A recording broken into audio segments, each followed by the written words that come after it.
there's a lot of elements of aggression right now with OG's lineup, right? It's like the Coddle plus Undying, the Shaka with the Decay, then Coddle can leave lane, enable the Ember, and then of course you have Coddle enabling the Terrorblade, so they have many elements of utilize Coddle to push people forward. Where's Chu? Oh, he's there! Run! Now he has got that win run level 1, or DM with a big juicy Decay there, 16 strength straight up. An absolute big boy. A bit of a slap there, puts a stop to the move from Tundra, off they go. And already, OG showing a lot of heroes. I mean, they carry and offlane in the same lane, of course, defending the jungle for a little bit. But will be interesting to see if they have any laning shenanigans. But I would like to think that they just go standard, you know, Undying into top lane, take the fight to CK Gyro, don't allow them. Because, again, this lane, it's an incredible kill lane, right? You know, you get a couple levels, you throw some stun into some barrage, isolate them away from the lane. Like, you have kill threat, but you don't have that against Undying Coddle, who should be hugging each other and just pushing out the lanes and being arguably unkillable. Sure. I gotta say, last pick for Tundra, right? They get that 9 Pango again. I feel like after that game 1 where 9 had such a rough start, the lane was really rough. He died a lot of times, but he still had such great impact at the end. It's got to be a concern, right, when you let 9 have this Pango. You know that even if you shut him down early, he's going to be a huge issue in the mid to late game, the way this lad plays. Yeah, he's incredibly aggressive, and that's where OG's kind of biggest issue is, I feel like, in this game. They don't have the deterrent for Pangolier to unlock all of these team fights, right? The way in which he's just going to roll up and punish OG, like, how do they stop him from doing it? Yeah, because last game, it was the silences, right? They were causing big issue for him. Whether it was the silence for the Death Prophet, of course, Static Storm from Choose Disruptor. This game, it feels like, if 9 could have as good of a game as he ended up doing in that game 1, I feel like OG's got to be a little fearful of what he's going to be able to pull out here in this game 2, T. Yeah, and that's how I think for Tundra, at least. There is a window where OG is insanely aggressive. They can sweep across the map, Coddle Ember, Undying behind it. Like, it's going to be a really fun game of just constant fight. But that's where, like, 9, he's just going to step up and be like, at some point, he will rebuttal that aggression. He will be able to stem the bleeding and then turn it around. And then we're going to have to look at, Uragi and his Terrorblade. Like, of course, Terrorblade into CK. Terrorblade kind of likes this matchup. He doesn't really care about any of Tundra's heroes. It's more, can they force the fight in a position where Terrorblade metas, gets kills, and can then look for objectives after. Like, he can't just win a fight in an even state and then go back to hitting creeps. I mean, and do you feel that overall it would be easier for Uragi to have more of an impact when it's needed this game as the Terrorblade compared to what he was able to do, even with the good amount of farm that he has as Naga Siren, as early as sort of the close-up of the game was forced against him by Tundra in game 1? I think it kind of depends on Saxa and how he plays, because Saxa on his tiny, he can threaten Uragi early on, can prevent some of that early jungle farming. Sure. And if Tundra gets that like high-paced play, you waste a meta, suddenly there's that big window where you can't really do anything as a hero. So even though I like OG's lineup for its fight, Uragi is on a more aggressive carry. It still has the same issues like Terrorblade, Naga, that there are big timings where it kind of doesn't do anything, right? It does feel like there's going to be a lot of burst damage that's going to be thrown the way at this Terrorblade, right? This won't be easy for a Terrorblade to turn up to, this sort of lineup that Tundra have. They can kill this Terrorblade. Yeah, for sure. It's like they can kill him up into the point where he's got like 4 items, right? It's like some Satanic, Skadi, BKB, kind of down that line. Then it's like, wait a second, how do we kill him? So for Tundra, it's just the race to close out the map to always force Uragi to chase his next item rather than freely farming it up and decide what's happening. So far, everyone's just, hitting creeps. BZM doing good in mid lane. Of course, it's not a Death Prophet into a Pangolier. It isn't going to be some absolute one-sided affair. Oh, Chu, it's a good shackle down bottom. He's able to catch Saxa, and that'll do it there. First blood for Uragi. They're very happy there with the efforts of Chu to set that one up. Yeah, already, the OG's laning phase, at least in the safe lane. Chu, a little bit of a different mentality than, I guess, Misha in regards to his play. A little bit more aggressive. And already they're seeing the effect of that roster swap. As Chu, in previous game with Disruptor, went on it here, finding opportunities to give Uragi a bit more fight in the lane. Obviously, so far in the mid matchup between BZM and 9, 22 for 1 and Ember against 19 and 1 on 9. Having a much more balanced time this game round on the mid lane. I think the BZM's going to have to be a bit careful. Kept very low on the HP. The water runes were controlled. 9 even able to step across and take his bounty rune away from him. So BZM's going to be left sat very low in this mid matchup. He's got some more tangos sent out to him though, so that'll help. But definitely being consistently harassed pretty heavily by the Pango. Yeah, the real question is who's actually going to get the room. Both supports moving from the top side, Snaking and Tiger. Yeah, this is going to be very important. Who gets these refills? Yeah, if Tundra's able to take bot room plus swipe away that top rune, it's going to be very good for 9. Now BZM, he's got absolutely no mana to play with, and he's going to get a missile sent over his way. So TP backup's actually going to get cancelled there. A random TP from Tiger. Yeah, it was done sort of from the river by the looks of it. Snaking was on top of him with Rocket Barrage. Does manage to still get the bottom water rune, though, with all this sort of focus that ends up happening around mid. So BZM will be able to heal up and stay strong in the mid lane. Yeah, kind of surprising. I expected Tundra in that position to be able to take away one rune, steal away the other one on the support, and then really kind of send it home to BZM. But no, instead, BZM lucky enough to take one of the runes. And here's the effect of Terrorblade not having meta in the bot lane. Of course, Visage can step up with more confidence and continue to farm the lane. And how are we seeing up on this top lane? Do you feel that OG's been able to do enough so far with this Cottle and Dying lane? I mean, DM already, he's maybe not pumping out the CS, but he's hitting the denies, right? 14 denies to the 6 of the CK. He's able to just kind of muscle up inside the lane. Gyrocopter doesn't have that effect of fighting. So yeah, I can see it. It just, it really depends how DM wants to play out this offlane Undying. Of course, you can just buy the auras. I think, you know, Wraith Pact is awkward in this game just because Visage, you send the birds on it, but some Greaves probably would be online, some Pipe. I wouldn't be surprised if he just doesn't go away from that. I've seen some quirky Undying builds where you can go down the lines like Echo Saber shards and you're hitting Roshan and you're unlocking the Aegis for your Ember and stuff. Like, could be an option, but that's probably more hubby than pro. 9. Just trying to see if he can make a quick play as soon as he hits the 6 in the mid. BZM Chains will put a stop to the roll up the Rolling Thunder. And his 6 now hit as well. So BZM staying very, very solid in this mid lane despite the efforts of 9. Keeping the CS very even and if anything slightly ahead. Whoa. So some good control from BZM in this matchup. Unfortunate for Tiger. He wraps around the top side of it, instantly places a ward, but gets dewarded straight away by 9. 9 well aware of the top side aggression coming out from Tiger, so just throws out then, yeah, haste rune towards 9, minutes in. Will he be able to utilize this? They're bringing in both supports here, Tundra, towards the mid. They're ready to dive in on these two. See the chains again, nicely done. Stopping 9 from being able to immediately get the ultimate off. Still though, he wants to go in for this one with the haste rune. He'll get it, but the chains back up again. BZM sending up onto 9. Remnant at the ready. He's going to try and chase this down. Sleight of fist and another Remnant. That's going to do it. BZM stepping it up very nicely here in this game too. I mean, obviously game 1 smashed the mid matchup. This time round it's taken a little bit more finesse, but he's certainly pulling it off there very nicely, baiting in 9 and taking him out. Yeah, did he get the bottle refill? Okay, yeah, so Tiger, TP's back to mid, refills the bottle.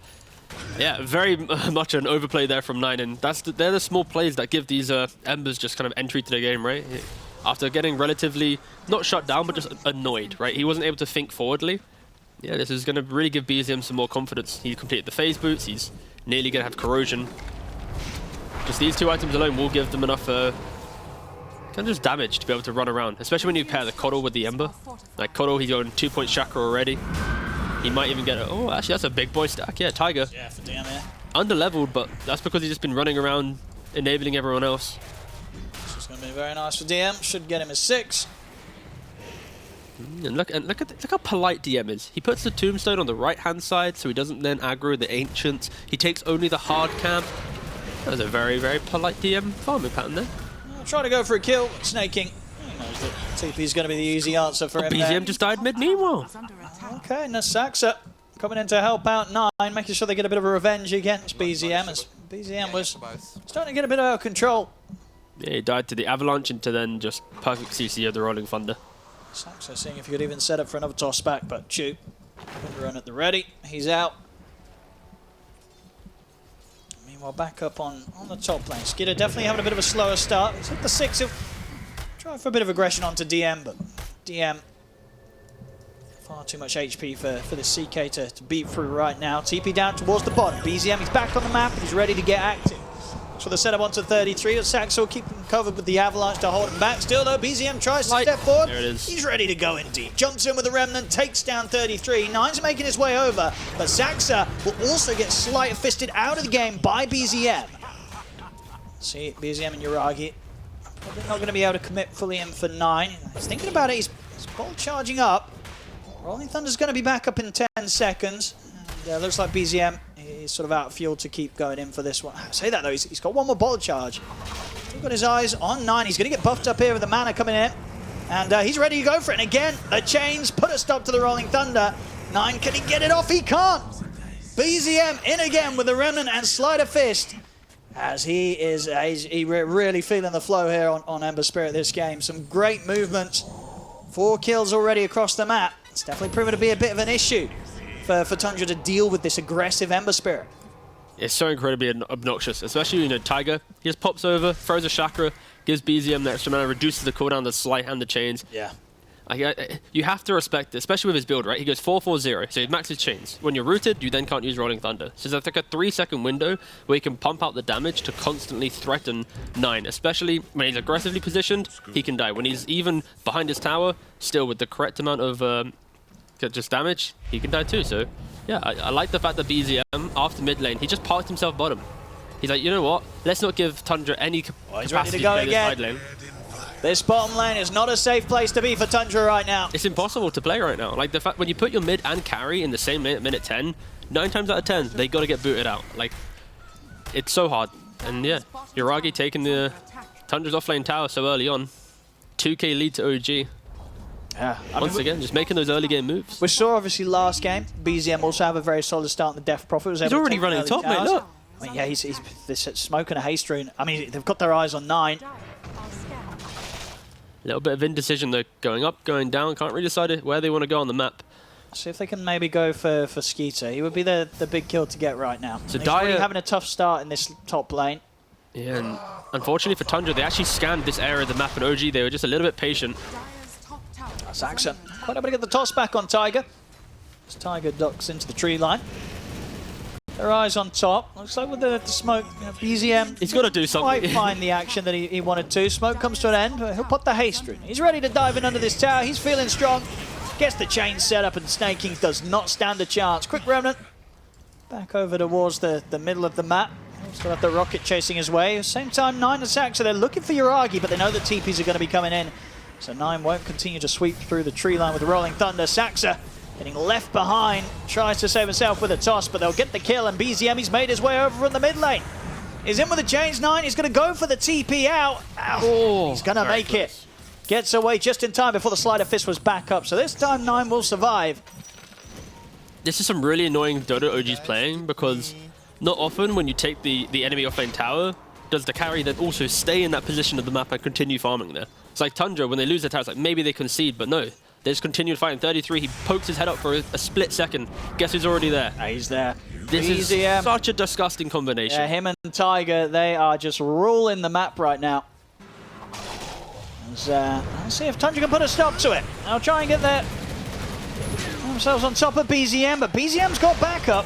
And so connects, but Yuragi there offering up the HP. It won't be enough to save BZM, though indeed he does still go down.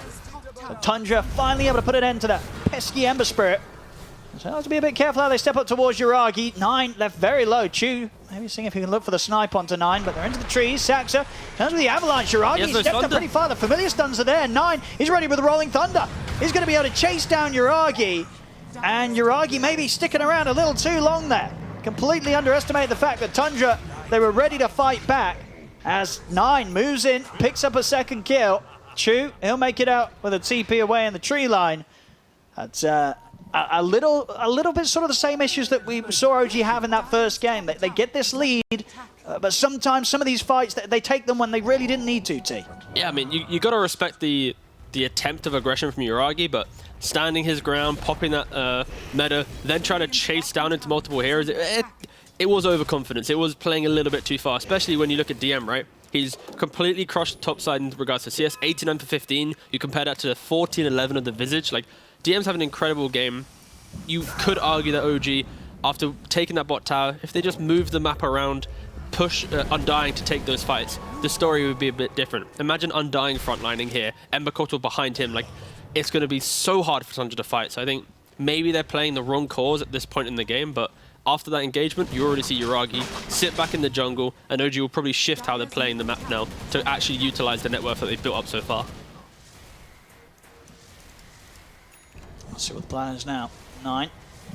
Not complete. He's going Crimson on DM. He really just doesn't want like all this like cheap damage from the birds, the Pango, the CK. Sure. Throw a Crimson Guard on top of that. It's some of these heroes might even be unkillable at this early state of the game if he gets it quick enough. That is. And did we see Crimson get any changes in that last small patch? I don't think so, mate. Right. I mean, how do you sort of like Crimson at the moment as an item yourself? It was a lost item because of how good Wraith Pact was and all these shenanigans, but Sure.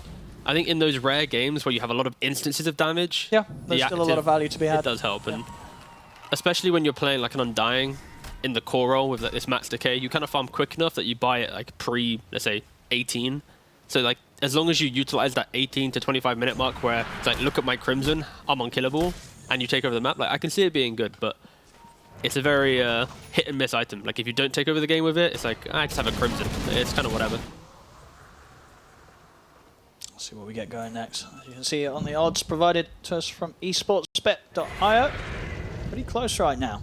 I'm definitely feeling that. Slight favour over towards OG. Of course, with the lead that they have right now. So that's going to be snaking caught out. BZM back on the map. Him and Tiger ready to just continue running at heroes. The Maelstrom complete and on its way out. They're going to be even more potent doing so. So they've got to be really aware, Tundra, of where this Ember Cottle might be heading towards, because they'll have kills on their mind consistently here. Again, you have to... I feel like Chu's playstyle so far has been just super calm as a 5, where like he plays lane, he doesn't like make these rash TPs where he's trying to break the map quickly. And like in this game, he's playing this winner on a max power shot, he sees a slight chains, he then always will hit the shot, right? Like he's not wasting it, he's just playing... I just feel like a really calm game, and for OG at least, that helps stabilize the rest of the game. Like BZM, he's the playmaker, and now like everyone else is just farming behind that. So yeah, I think so far, at least OG in the 2 games that we've seen, the first 15-20 minutes has been very aggressive, very methodical play. At least in the previous game, they fell flat, they went kind of over-aggressive, but at least in this game, you've seen how they've calmed that down a bit. They're waiting for like the team to be ready, a core to join in correctly, and then that's when they're making the engagement. But this Crimson Guard is complete on Undying. It's minute 16. You got to expect OG to try and make some big team fights right now. Tundra, if anything, they've got to dodge it. Like they just, unless Pangolier is just insane in the fight or Saxa gets blink in that entry, I'm skeptical to see Tundra really breaking that team fight at the moment. There we go. BZM. He's got his eyes on Skeeter, and he's going to be committing in here with the Remnant. Tells him at the ready, though, from Skeeter, and at the same time, the rest of Tundra, they're going to make the move for Uragi. They know that Uragi's been left on his own whilst OG make this aggressive move, and they'll take him out. See, Skeeter, on the other hand, still managed to survive a little longer. Finally, the shackle shot and power shot from Chu takes him down, so both teams losing their carries. Yeah, truly quite poetic. I think, if anything, Tundra probably the victors of this engagement, just because, of course, 33 wasn't part of these smoke shenanigans, was able to kind of recover his own game and sit in the bottom side of the map and farm up. Yeah, Satsu completing up his Blink Dagger. There we go. I mean, we saw what happened last game when he got that online tee. It started to go rather rapidly downhill for OG once Saxa's got this item online. Yeah, I mean, you know, 9 just completed up the Greaves as well. He went Diffusal, went to Greaves, he's playing for his team. You got Blink Dagger on this tiny... There is a timing from Tundra. I mean, there we go. Greaves immediately showing its value here. There's the change that have been so Blink annoying reveal. for 9 will no longer be. Now you get the toss back onto BZM, and both of those item pickups, they couldn't have come at a better time, right, T? Absolutely, yeah. Straight into play. Truly perfect. You know, you're dispelling the root, you're then throwing the toss turnaround to, you know, punish that Ember. It's, once again, it feels like that's what Tundra did in that previous game, right? It's like they concede the early game, they're getting a little bit outplayed, but they make sure their item pickups really just give themselves some entry to the game. And there's Visage, Tranks, Vlad's, a drum. Like, these aren't insanely big items, but for Visage, these are like the cheap items you buy in a difficult game to basically push your team forward. I think the main concern though for Tundra is how does Skidder kind of enter the game? He's currently sitting at 0-10, sorry. He's going to complete his Echo Saber, he's got Armlet. I feel like for Tundra, if anything, they need to find a fight outside of Roshan to then use CK plus Pangolier to get an Aegis to continue the fight. If they don't find that, we might not really see Skidder enter any of these big fights just because of the lack of damage he has. See him get that ward drop down. Go for the ward play here. Even the tombstone, they want to try and force back Tundra around this area. It's not going to allow them to enter into the high ground themselves. With a end up losing this tombstone, or maybe not. They lead up with the soul rip. OG bringing in the numbers around this area. A lot of zombies on those birds. So One of the birds. And has to resummon. Okay, instant smoke up as well. I mean, there's no tombstone. Time to run back at OG. Maybe find DM. And Tiger has a gem. We And saw there's what the happened jump. last game. Saxa in with the toss back. Get the jump onto DM. Crimson and Hood buying him some time here, but won't keep him alive. DM taken out. Tundra very quick with the move. Yep, and that's going to be the big concern for OG, right? If you don't have meta up, if you don't have tombstone up, that's kind of the big factors, right? They're the ones where it's like, okay, we have an opportunity to sweep across the map. And yeah, Tundra grouped up as 5. I mentioned the potential concerns, but they're not going to be there if they are able to punish those cooldowns. Taking away another tower, trying to progress the map a little bit more. Radiant's middle tower has fallen. You know, Gyrocopter Snake, he's got this, he's got the shard, so you're going to have the extra damage from homing missile with the barrage. It honestly feels like I'm kind of watching a repeat of game 1, mate. OG, they had that lead. Again, you know, BZM popping off, but starting to fall behind. You know, 9 really taking over. BZM, he's in the river. Saxon nearly finding it there with the avalanche. They'll smoke up. And Ace Rune at the ready for whoever wants to charge into battle. It's going to be Skeeter. They'll grab that one. They'll head straight into the triangle, see what they can find. Yuragi's trying to hide behind a tree.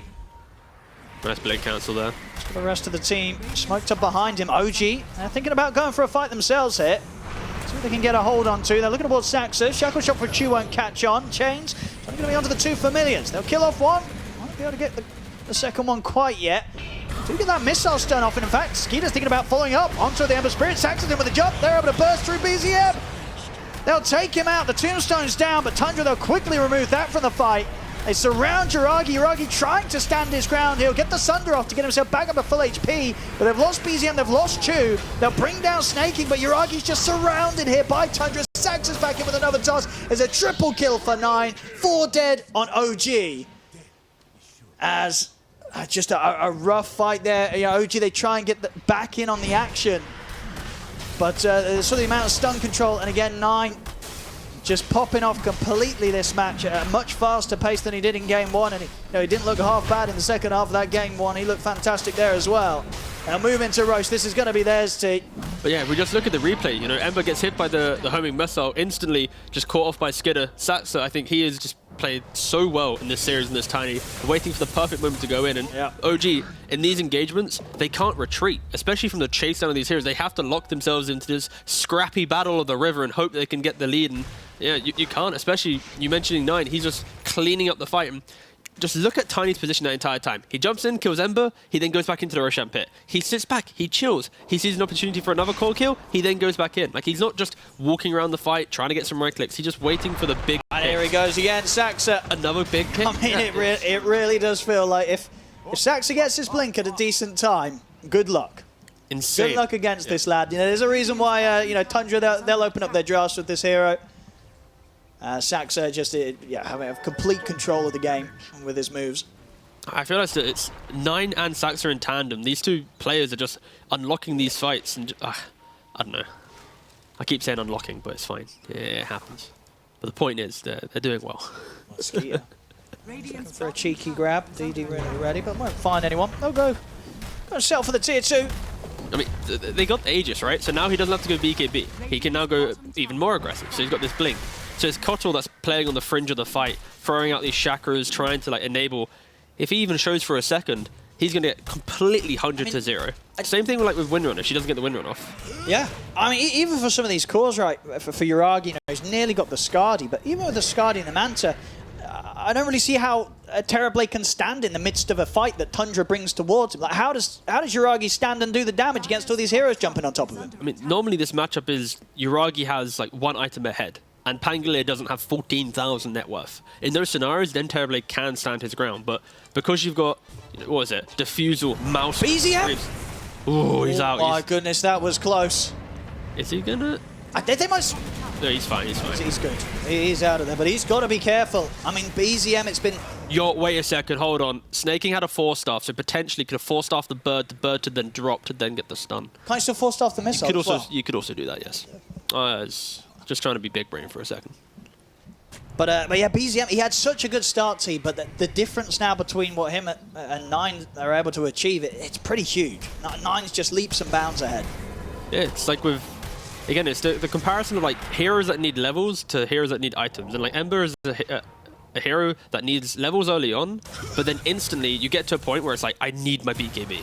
If you don't get it, you're just food. And we kind of saw that in this game. Like, he was insane with his early levels, he was destroying, and then it's like, wait a second, now you need to farm for 5 minutes to get the BKB to continue crushing. But OG didn't kind of enable that window, so now he's just always playing a bit of chase up, unfortunately, which after such a great start, like, finding the BKB timing is what really allows these teams to close out some of these games.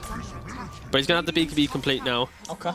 Yeah, he needs it. I mean, we see already, especially, as you say, with the way that Skeeter's adapted his build and got this earlier Blink Dagger on the CK. If one sort of stun catches BZM, there's going to be follow-up. Yeah, and now 33, obviously, with the Boots of Bearing, with the Wraith Pack, they have plenty of chase down potential and also just survivability. It's, once again, Wraith Pack is a very good item. Ooh. Okay. And that's Yuragi's courier gone, T. So that was the completed Skadi. Hold on, but they got CK in top. See what they can get here, Skeeter. He's still got that Aegis, of course. So he'll be fine burning through it the once. The question is if he can set up for another round. Doesn't look like it. The rest of his team aren't here, and a shackle shot catches him immediately. OG, a well-needed kill there on Skeeter, as he plays forward a little too aggressive with that last moment of Aegis time. And yeah, the rest of his team was nowhere to be seen, T. They weren't with him there. They were off, sniping things on the other side of the map, but yeah, that happens. Sometimes the Aegis gets you, but BZM walking into a couple lads. Now, can the two supports kill him? A little close. It's a good job he had his BKB, otherwise he may have gone down there. They'll be able to turn take down Snaking. Saxa, he slides his way out. He'll manage to make it away. So they'll lose Snaking, but they get a BKB usage out of BZM for it. I want to see some 4-stars from Snaking at this point. These homing missiles. We could have easily got some extra boinks on this one. Look at this now. They know that BZM's BKB is on cooldown. 9's going to see if BZM plays a little too relaxed, but he won't. BZM gets back up to the safety of the high ground. 9 won't be able to catch him. Now this is the true joy of the patch, right? So if we look at 9 for a second, okay. So we got ourselves a Greaves. All right. Shard kind of got nerfed, didn't it? Let's just buy a Satanic as well. So yeah. It's like a really expensive version of what Shard did, but that's clearly proof about how broken Shard was for Pangolier. The fact that he's having a very good Shard. It's a very good Shard. What other hero can spend that much to get a dispel? You know, you're having to pay the big bucks for these big items. You're not able to just sort of throw a casual amount of gold towards the Shard. Yeah, it's more levels than Shards at least. What do you mean levels? What do you mean like? I mean like heroes with spells rather than items. Sure. Or at least with Shards, I mean. I was trying to go from like A to Z of the heroes, like what Shards actually dispel. That's what OG's moves next. We'll be having to do it into this BKB from Skeeter. So next time round, he's not going to be quite as easy to take down. Poor old Yuragi. He had his Skadi complete, several minutes ago. Taken out the courier, wasn't it? And he's already got like a BKB complete. So he's got 2 items basically coming out in the next 3 minutes. I mean, that's pretty big, though. Let's see what Yuragi's able to set up in the team fights with the Skadi and the BKB. If he gets in, pops BKB, he should have a pretty good chance of standing his ground and really causing Tundra to have to think twice about how they commit into the fight. Skadi and BKB, we're at a point now with the Terrorblade, it has to be respected. Yeah, I think in true OG fashion, in this point in the game, they...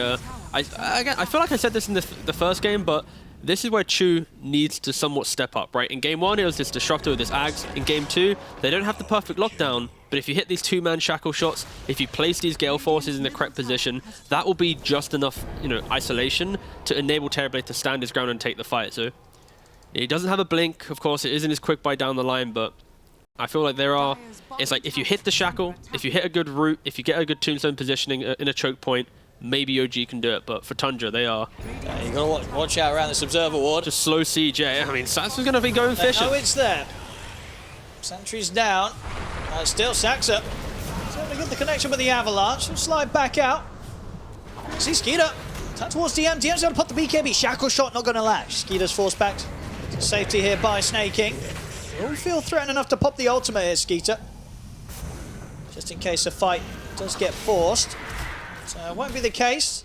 Tundra, they'll back off, and OG won't quite have any catch. At least able to put a push to a stop.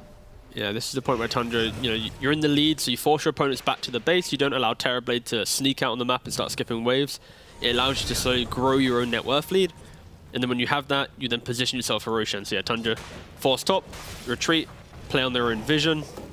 Satsu's got really nice positioning inside this tree line, trying to break smokes, and well aware that they are playing for this second Roshan, and that's when they'll try and get that Aegis and actually look towards, properly pushing this high ground. There we go, smoke time from Tundra. Oh, Saxa. He has the gem on Tiger, so yeah, got the catch, and that'll be a gem going into the hands of Tundra. Saxa rewarded for his good play there, picks up the gem. I mean, this one did last longer than the previous game.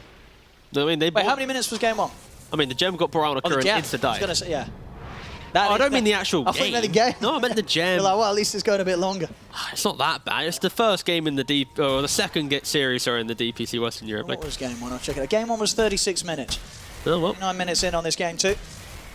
Tundra pre-major, that first game would have been like 74 minutes. So they have made stark improvements in the last 2 weeks. You never know. Maybe they'll make up for this game. We might get a 100-minute banger here.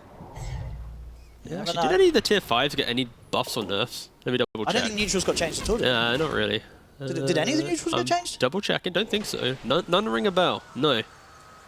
They kind of forgot to do that. Oh. Just like the map changes. Easy, yeah. Careful, Roshan's up. And pretty much what? Yeah, just under a minute. So both teams, Tundra in particular, they've got the better control around this area. And OG no, they want to try and take them out from around the pit with the smoke. I mean, all of Uragi's net worth has finally turned up. He's ready to fight. The Scardy's there, the BKB is there. Like he wants to go for a bruising. Here we go. Let's see what he's able to do.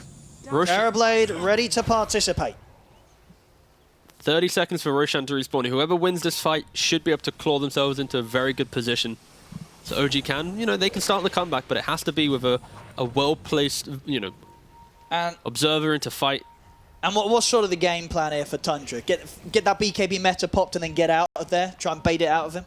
Yeah, pretty much. It's if you want to take the fight, you huddle together, you kill off the tombstone, and don't allow Ember just to poke your backlines and to force out spells to be used defensively. Yeah, so for Tundra, just make sure you're as a unit, and you can see it in how they're positioned, right? You got 9, who is arguably quite unkillable at this state of the game, unless he gets hit by some insane shackle shot. Like, look at him, he's got Blink, Greaves. Okay, he's actually not going for Satanic. I was hoping he was going to do these, like... He did have it queued earlier. Like, imagine just the double Dispel memes. That would have been just delightful, but yeah. Honestly, I feel he can't... Hold on though, mate. Right? What's he dispelling? The chains, that's it, right? What does he need the second Dispel for? Just memes. Oh, there we go. He's actually... Yeah, he doesn't need it. Trying to get into the jungle, but... they're very careful about this OG. I mean, this is a scary point of the game. Whoever takes a bad fight here, they are going to concede Roshan to the enemy team. So everything kind of lying on this next fight, at least for OG, and the potential to make a bit of a comeback in this game where they have fallen behind. They cannot afford another bad team fight. Yeah, but already been pushed in, so that's kind of tickling on OG's front door, and now Tundra, they're going to use this information. Like, they're not defending bottom, so we can go for the fight. If anyone TP's down here, then they're going to go for it. BZM actually TP'd with no mana, so if he wants to come back to the fight, he's going to have to run all the way back to base and then regen up. So BZM off map for about 10 seconds right now. Tundra's going to start tickling at Roshan. See how OG take this. I mean, who's starting the fight here as OG? It's got to be like a DM just got to waddle in. He's just got to waddle in. Go on, give them the old waddle. Waddle. Tundra very much respecting this. They know that BZM's likely to have been able to fuel up and get back over, so they know that OG's back present as a full 5. Oh, Uragi's in. All right, starting to go for Roche themselves. Tundra, of course, they'll keep eyes on this. 33 sending in the familiar. So Uragi's easy out. To sneak this Roshan. This is probably the most awkward Roshan I've seen in the last... Yeah, I guess what Tundra know that it's very hard for really OG to initiate and start the fight, and Tundra themselves, they're like, well, you know what, if you can't start the fight, we're not going to give it to you. Yeah, it's kind of like Tundra in this position, the only way they can lose this game is losing this fight at Roshan to give OG Aegis and momentum. So for them, it's like, as long as we just play here, skip waves, and just force OG to feel really bad about playing this area of the map, then we'll just eventually build this lead. Like, the net worth's gone up like 2K gold since this Roshan shenanigans have started from Tundra. Because if you look at the illusions, they're skipping mid, they're skipping bottom, they're farming together. Whilst OG, because they're behind, they don't have that freedom to push with confidence. They have to hold each other's hands. So, yeah, I think, yeah, I like the fact that Tundra aren't rushing things here. They're not chasing the fight. I think they easily could wrap around and do something, but OG, they realize the bait here. It's like, guys, we got to do it. Like, if we just sit around the pit, it's going to feel awful. They've got the full Daedalus on Uragi, so better damage to quickly take down Roche, but we'll see the fight begin to get forced. See Snaking getting to the front, DM pots the BKB, same for Uragi. BKB and Meta have been used here by the Terrorblade. As OG will continue to try and finish off Roshan. Snaking taken out, 9 jumps in at a little bit too late. Uragi already able to get the kill and pick up the Aegis on Terrorblade. See Tundra continue to try and push the fight in towards OG, despite OG getting the Roche for themselves. OG, they'll lose the turn, and BZM's in with the BKB, closes the gap onto 33, but 33 the stone form, buying a bit of further time for himself. Skeeter on the retreat is healed up by the Greaves with 9-9, and with the swashbuckle, but the Sunder's there. Jiragi's back up to full HP, toss combo over towards BZM, that's going to be BZM taken down. Uragi and DM, they're kind of on an island here on their own. Back comes in now. BZM ready to full commit for this fight to get it into their control, OG. As 33 tries to the TP out, he'll make it away, nothing to put a stop to it. OG, they get Roche, they get the Aegis. They do use the buyback from BZM, but off the back of that, they take the team fight. Buyback as well came out, of course, from Tiger. They're ready to push down mid a bit. And they're setting things up to enable Uragi. Uragi able to have a solid presence in those moves in terms of taking down Roche and pushing back Tundra. Yeah, critical buybacks as well. You know, BZM buyback to convert the tail into that fight. And you know, if you're OG, you think about your Terrorblade. He lost his Skadi component on his courier however many minutes ago, and then since then they didn't really take any fight. He completed Skadi, a BKB, and then a Daedalus before even like the first Roshan was truly contested. Absolutely. I mean, he's showing the potential here, Uragi, to be able to turn this game around. Second Daedalus, sorry, but yeah. I just realized it first, but yeah, you get the point. Yeah, managed to pick up the shard as well. And yeah, we'll see what he wants to spend up into next. Terrorblade getting pretty well and truly slotted at this point. Yeah, I feel like for Tundra, okay, BZM. And he's got BKB back up. So with the chains onto Snaking. DM prepared with the dust. Snaking won't be able to get away from them. Jara out for 50. BZM's going to see if he can try and chase for more. Sacks are already into the trees. In fact, both of them will look to hide in this area. None will try and run straight back up the lane. So they'll be able to dodge the attempted chase from OG. Tundra, they'll get everyone else out of there. I would love to see DM pick up Overwhelming Blink and some attack speed. Just going to put it out there. He has the shard, so he's now spawning zombies on his right click. And he's got to the point where he's already got auras, right? He's got the Hood, he's got his Crimson. If he now scales to actually utilize his shard with some attack speed, with some additional move slow, like this build is so good. Like, it has destroyed a lot of high-level pubs. It's kind of a meme build, but at this point in the game, OG, like, they kind of need that, like, X factor in the team fight. They can't always rely on TB able to stand his ground. They need something to cause confusion and chaos. So I would love to see maybe down the line DM go for this itemization. But yeah, for OG, I think they were kind of given a little bit of a freebie with Tundra's hesitance to make that decisive play to try and take away the second Roshan for themselves. They kind of stalled it out, and I mean, Undying, Flesh Golem plus TB, like Roshan falls really quickly. So yeah, Tundra, a lapse of judgment just gave OG quite a nice window to get back into the game. Absolutely. And Satanic complete, just in the backpack, just chilling. These items are flying out for Uragi. Yeah, feeling much better this game too on his Terrorblade compared to the tough start that he had this series on the Naga Siren. And he's very much sort of this power that Tundra have to fear this game too.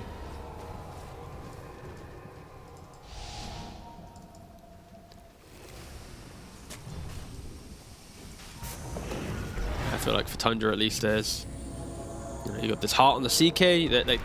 Tankiness is Tundra's best friend right now. They just need to try and either toss back into some aggression, or at least CK needs to start the fight with, I've blown up X hero, now let's capitalize on it. And the hardest fights are when OG position themselves in a way that you have to get through the Undying or the Ember or even this Terrorblade standing his ground. So I can see Tundra why they're scared to maybe make these big wraparound plays.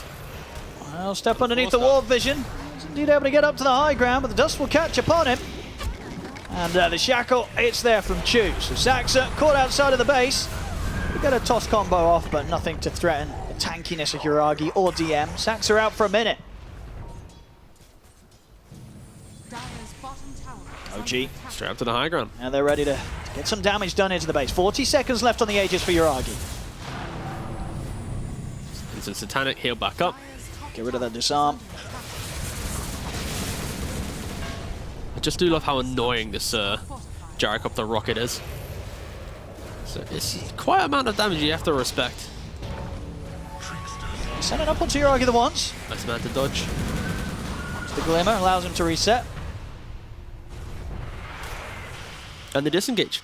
There will be a window now. 88 seconds, no meta. Even though age is expiring, like this is Tundra's best window to look for something. Yeah. They might want to wait for Tiny. There's no outpost control. Sure, there's top tier 2. But if you're Tundra, if you're OG, everyone should be well aware that this is the moment where the Tundra fight should be breaking out. And they're already kind of like slowly shifting their way outside the base, trying to find something. As you say, they're definitely going to know that they need to. And we've seen them, so far this series, be pretty responsive when they've given these sort of windows. They don't miss these opportunities, Tundra. They're very close to Nine's next item. The overwhelming blink himself. Yeah, OG well aware of this this movement. And also Tundra, I feel like they know how obvious that play is, so they're not even trying to make it. It's like, why would we bother making the obvious play? So let's just push out our lanes, reset ourselves. They're probably discussing now how they want to take the fight. And the option for that is, like I mentioned, they need to have that explosive entry to the engagement. Ideally, they can't really kill Undying now. Some might say he's pretty unkillable. Nah, he's definitely doing his job here, DM. It's like not even unkillable, but it's like annoying to kill. Yeah, it's like you don't. It's going to take a lot, and do you want to do it? You know what? You're not going to say to your team, boys, I got the Undying. It's like, yay! It's like we just wasted X amount of damage. Yeah, look, I mean, what are you going to do? Into them, slams down a tombstone. He's on top of the gyro. Snaking doesn't stand a chance. Uragi cuts him down. I mean, I feel like DM right now can just pivot to being... He can just go in. He could do whatever he wants with his itemization right now. Like I mentioned this overwhelming blink. He's going Lotus to, disassemble mana boots and help the team out and whatnot. But there's so many options. I'll go back for a bit of a high ground push. No gyrocopter. No annoying missiles being thrown their way. As Saxo looking in with the jump. We'll be able to manage to get him underneath the towers here. Uragi's able to get the BKB off and he'll stand his ground. Heal up with the Satanic. He depots the BKB himself, but he cannot stand his ground against this Terrorblade. Uragi turns his attention over towards Knight, but Knight getting a good shield crash. You have a lot of damage protection. In fact, the stun control there over towards Uragi. Uragi's out and so's BZM. They get the kills, they defend the base, they clean up Tiger as well on the way out. OG, they get completely shut down on that attempt to push for the barracks. They don't get the racks. They lose 4 heroes, and 2 of them, they're still out without buyback. Tiger and BZM, they're gone for over a minute. They made that push at a time where their own buyback's still on cooldown for about 30 to 50 seconds. They don't have them here. Tundra's just going to come straight running at the base, and with those 2 heroes gone, Tundra's going to be able to do more damage to the base of OG than OG was able to do to theirs. Yeah, I mean, they got Wraith Pact Aura, they got Boots of Bearing, they got, CK ult in 20. I mean, OG kind of getting like 2 lanes probably taken here. Maybe more. Wait, Ember, how long? Wait, 30 seconds for buyback. OG, I mean, Tundra have timed this. They could just go to skip bottom. Well, have Tundra timed this or OG mistimed it? That push. A bit of both, mate. Tundra's pretty good, and OG, unfortunately, have just absolutely slipped up. Yeah, I mean, it's a full set of. They're just going to get megas. Oh no. I mean, I don't think this buyback's going to stand. Maybe not quite the megas. We'll see what Throw the bodies, Tundra. Get the megas. Who gives a shit? Go. Oh, here's the fortification. Now the question is, will BZM buy back or will he try and hold on for these 30 seconds? We'll see. He has got buyback back available now, and he'll use it. Buyback comes into play. Nine. Oh no! Nine just cleared the back line. He just got in and he just took out both Chu and Tiger. And now that he's ready to go back in for more. Does it with a swashbuckle. Sunder will be off in time. Nine getting open, another swashbuckle to get away. He's out to the side. They'll get him out with the glimmer. BZM looks to chase for the remnant, and with the sleight of fist will still take down Nine. But now, can they deal with Skeeter? 33 is at the side of Skeeter trying to help out. It's a lot of physical damage. The stun controls there. BZM's out of the game. So is Uragi. There's the stun up again for Skeeter. He's going down for sure. DM cannot save him. Tundra cleaning up, and OG, they're running out of options, T. They literally went for 1 mid-brax and lost the entire game, it feels like. Ooh. I mean, 33 is just casually killing him off. I mean, Uragi should. Ooh. My goodness, he was ready to go for more there. Uragi should just be. He shouldn't be here at all. This is Tundra's base to take. They're back on track with getting the mega creeps. DM's in with a buyback. See if 33 wants to stick around. Chu trying to get the shackle control. He's just get caught by the stun himself. Skeeter jumps in. The win run was off in time, so Chu buying himself a bit of a chance to run away from this. They'll turn back over towards Skeeter. Skeeter, he'll try and stand his ground. He's got the backup. Nine's back, Saxa, Nine, they're ready to go. Rolling Thunders there. Nine able to follow up on the avalanche to Saxa. The stone controls out onto the two of them. It's game over. GG is called. Tundra, they'll take this game too, and with that, the series is theirs. 2-0 against OG. Just the graph is. You don't want to look at the graph if you're an OG fan. It's like you're kind of even, then you're down again, and it. I mean, it just goes to show, doesn't it? See, if you make those sort of